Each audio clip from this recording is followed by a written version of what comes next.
Welcome to episode 52 of the Travel Calumet Original Podcast. I'm your host, Rick Sense, and joining me for today's episode is Jane Fuhrmann, president of the Brillion Historical Society. Welcome to the show, Jane. Thank you. Jane and I are in the Brillion Historical Society's museum. It's located at 110 North Francis Street in Brillion, Wisconsin. And we are immersed in the collected history of the city of Brillion within the walls of the facility. It's a pretty fantastic collection of stuff, some very unique things. If you're in Brillion, it's actually, even if you're not in Brillion, it's worth a trip over sometime to take a look and see all the wonderful things. And we'll get into discussion on some of those in just a little bit. But Jane, I was wondering if you could start with the background on the building, the house that's in front of the museum here. What's the significance of that house, and what's its story, I guess? It was actually the Green Hotel in Brillion, and it sat in front of the elementary school in Brillion on Main Street, and it was moved over here in the 60s and given to us, and it is now decorated like a house would have been in the 1920s. That's how it all started. Okay. So when was the Historical Society established here in Brillion? In the 1960s. Okay. And since then you've been cataloging and gathering history from the community. How does the museum obtain those things? Does it go out and actively seek them, or are they just donated? How does that work? We don't usually seek them, but we get a lot of stuff from a lot of people when someone dies and they're going through their house and they bring us their artifacts. Okay. And I noticed going through the collection with you, you have some very interesting items here. I'll start with the wallpaper. There's an area of the museum that has numerous wallpaper designs, and they look like they're over 100 years old. Can you maybe give listeners a little idea what that is? That wallpaper was found in the Andrews Pharmacy in Brillion, and when the hub was started, they tore down the building and they found all this wallpaper that was in the rolls and never had been used. And eventually it was bought and reproduced by a lady in Milwaukee, but she died and passed on, and we haven't found anybody that's making it anymore. We get a lot of inquiries of people wanting to buy it. But there's a pattern book there and everything. It's a pretty impressive collection of. And what would you say era? Would you say like the 1870s probably? Probably. Yeah. Okay. And in addition to that, then there's the collection of sports memorabilia from the area. You would just talk about that for a little bit for listeners. Yes. Earl Herring is one of our members, and he published 2 books on the history of sports in Brillion, and then he made that display from some of the highlights that Brillion people accomplished. Mm-hmm. And it's a unique collection in that it goes back to, it mentions a baseball team called the Gum Chewers, all back over 100 years ago, and all the way more than 100 years ago, almost 150 years ago, 130 years ago, and then it goes all the way up into the modern day. Some of the more recent basketball and other sports people that played here in the Brillion area, and then there's this big horse and buggy right near that area. What's up with the horse and the buggy? The buggy was donated. Someone found it in their barn, upstairs in the barn, and donated it to us. And we had the Amish people from Reedsville restore it. And then we had a member, her name was Betty Wolf, and she left money. She always wanted a horse hooked up to it. And so we bought the horse with the money and that's why we call the horse Betty. Okay, all right.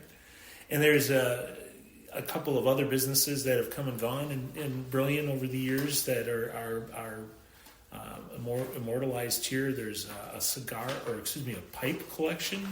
Mm-hmm. Can you maybe talk about that? The pipe collection was Oscar Schaub's from Chilton. He owned a gas station over in Chilton, and he collected all of those and had them in his gas station.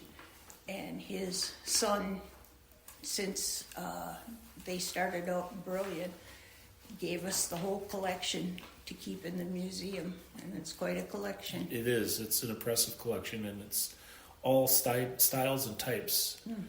There's a called a Mershon pipe, I believe. There's a couple of those there. The old ivory-looking colored ones. And so in addition to that, there's also an area that I find very interesting that's in there is you've got a lot of bottles and cans up around the ceiling, near the ceiling of the building. Can you maybe talk a little bit about how the bottles and what the bottles represent and what was happening here back in the day?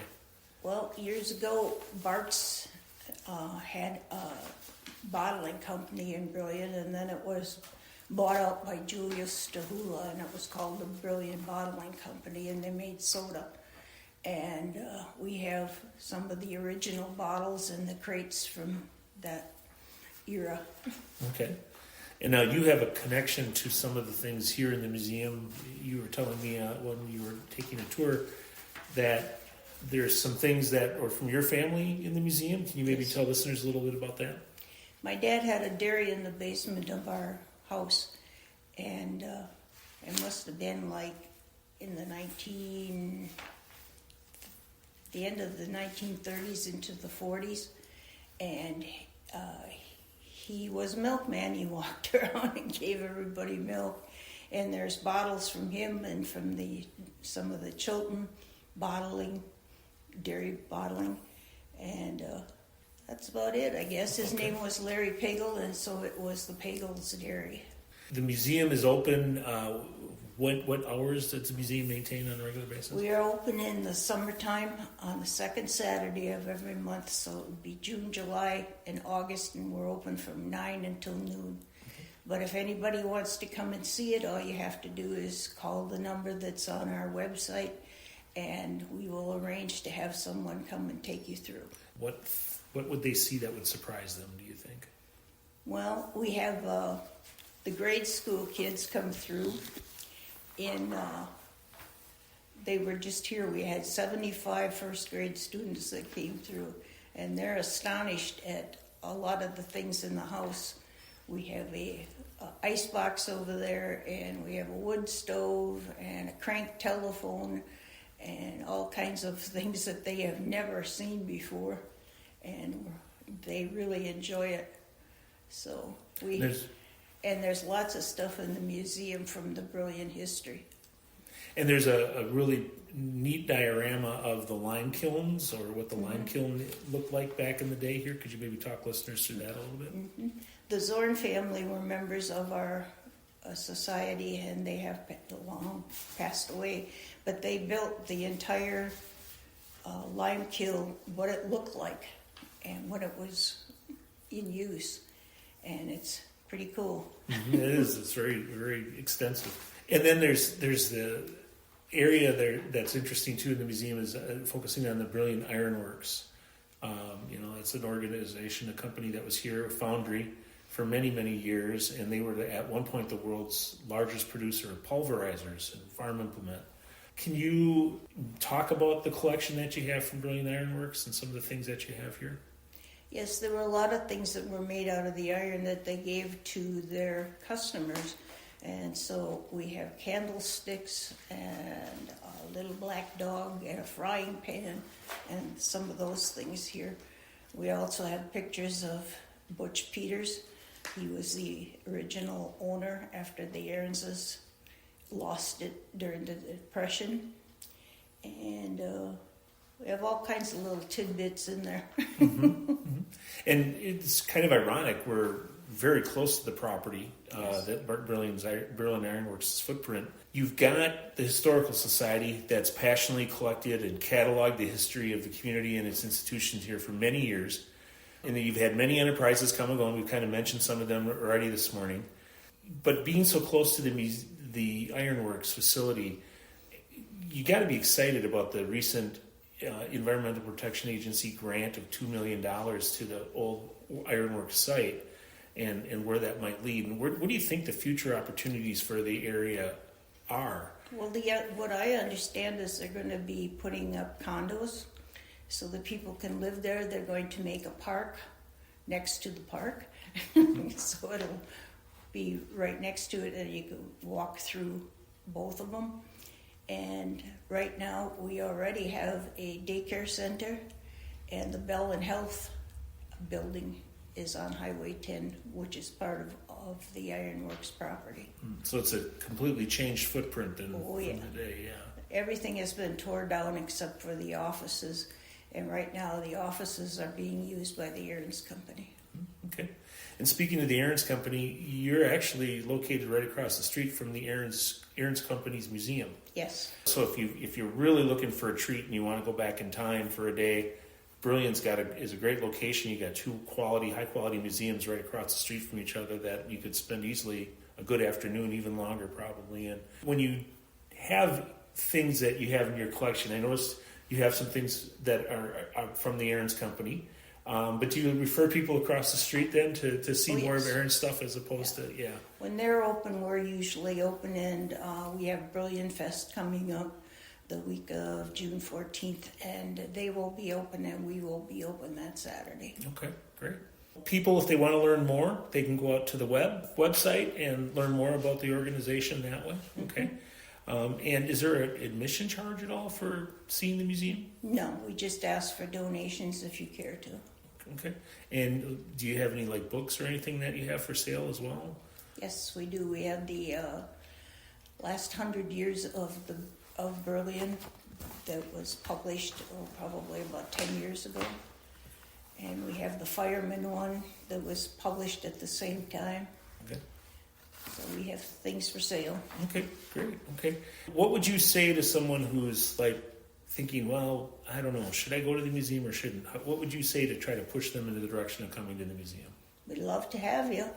There's a lot of interesting things in here, and we have a hard time trying to get people to come and look. So we'd love to have anybody that would like to come. If you have a class reunion or an organization, we will give tours for that. So just get a hold of us.